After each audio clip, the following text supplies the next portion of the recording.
Magandang araw mga kaibigan.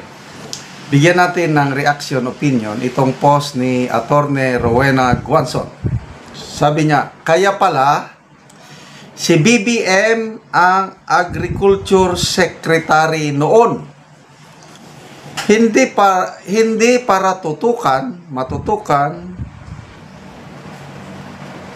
ang kanyang advocacy niya, kundi mabantayan sakaling ma-flag o mapalpak ang asawa niya. Diba, pag-upo niya, halos more than 1 year na DA secretary siya. And then, nung nagre-reklamo na ang taong bayan, mga aliado niya sa politiko, napilitan niya yung bitawan at ibigay kay Tio Laurel. Okay, anong basihan ni Atty. Guanzon na kaya nag-DA secretary si Bongbong BBM para bantayan yung gawain ng asawa niya, First Lady? Ito yung pasabog ni Saldico kay First Lady, yung part 6 video niya. Ito sabi ni Saldico, si First Lady Liza Marcos mismo ang may hawak sa mga rice importers, kaya hindi bumababa ang presyo ng bigas.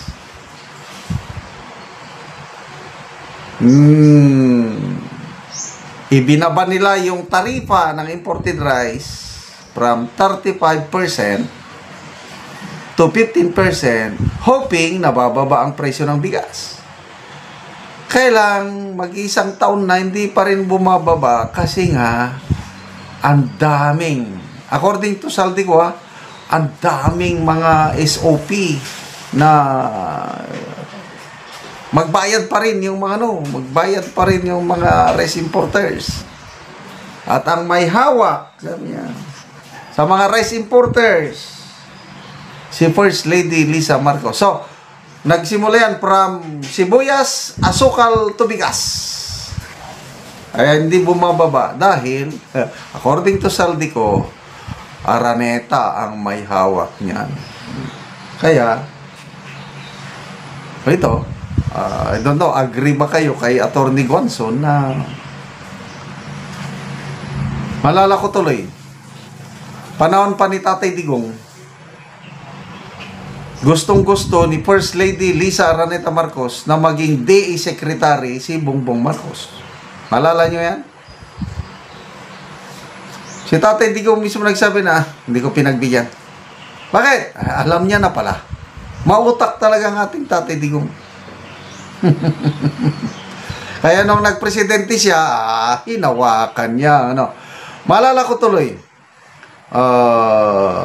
birthday niya ng 2023, September of 2023. Medyo ayos-ayos pa ang relasyon nila ni Senator Amy.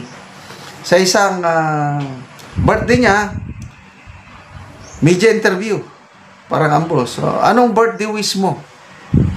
Tandang-tanda ko, ang birthday wish ko is mapaunlad. Gusto kong mapaunlad ang kabuhayan ng mga magsasaka. DA secretary pa siya noon. Ngayon, umunlad ba ang buhay ng mga magsasaka? Hindi. Lalo silang nabaon sa kahirapan.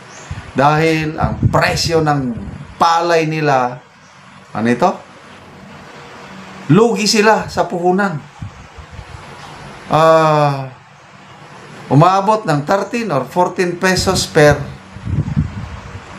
kilo ng palay ang bilihan. Ang puhunan mo para makaproduce ka ng 1 kilong palay is yun na yun, 14 to 15 pesos. Lugi pa sila. Paano aangat ang buhay ng magsasaka? Yung ganong sistema. So, iba ang sinasabi ng Pangulo, iba ang nangyayari. Anong tawag mo doon? Malala ko tuloy. May kanta ni Anthony Castelo, Balat Kayo. Ako, dalawang bagay lang yan. Kung masaya ako, napapakanta ako. Kung malungkot ako, napapakanta. So, kantahin natin yung Balat Kayo ni Anthony Castelo at ialay natin sa mga taong itong Iba ang sinasabi, iba ang ginagawa. Sinulat ko lang, ha. Balat kayo lahat, ang buhay sa mundo nakangiti ngunit hindi totoo. Magandang bulaklak ang siyang katulad mo, ngunit paglapit mo'y walang bango. Balat kayo pala ang pag-ibig mo na natubog lang sa ginto. Kay sakit naman, nasayang lang ang boto ko. Sayang, nabudol tayo sa pagboto sa kanya. Balat kayo lahat, ang buhay sa mundo nakangiti ngunit hindi totoo. Magandang pangarap ang siyang katulad mo, ngunit sa isip lang lahat ito. Balat kayo lahat ang pag-ibig mo na natubog lang sa ginto. Kay sakit naman, nasayang lang ang boto ko.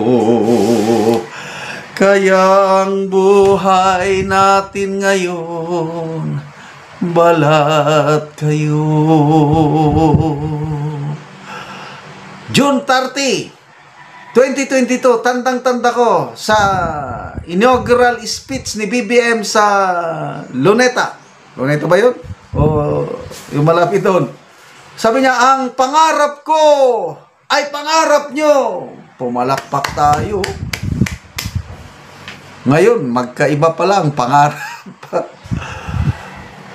Ang pangarap natin, simple lang. Makakain ng 3 beses sa isang araw, hindi magutom, makapaeskwela sa mga anak. Ng mga OFWs, makauwi na. Kasi ang hirap ng buhay, pagiging OFWs. Yun lang pangarap natin. Ano ang pangarap nila? Ito ngayon. Nabubulgar ng kanilang pangarap. Budget insertions. Bilyones. Flood control, anomaly. Pinagmamalaki. 5,500. Yun ang mga pangarap nila. Kaya nasa huli talaga ang pagsisisi na budol tayo ni Budol Man.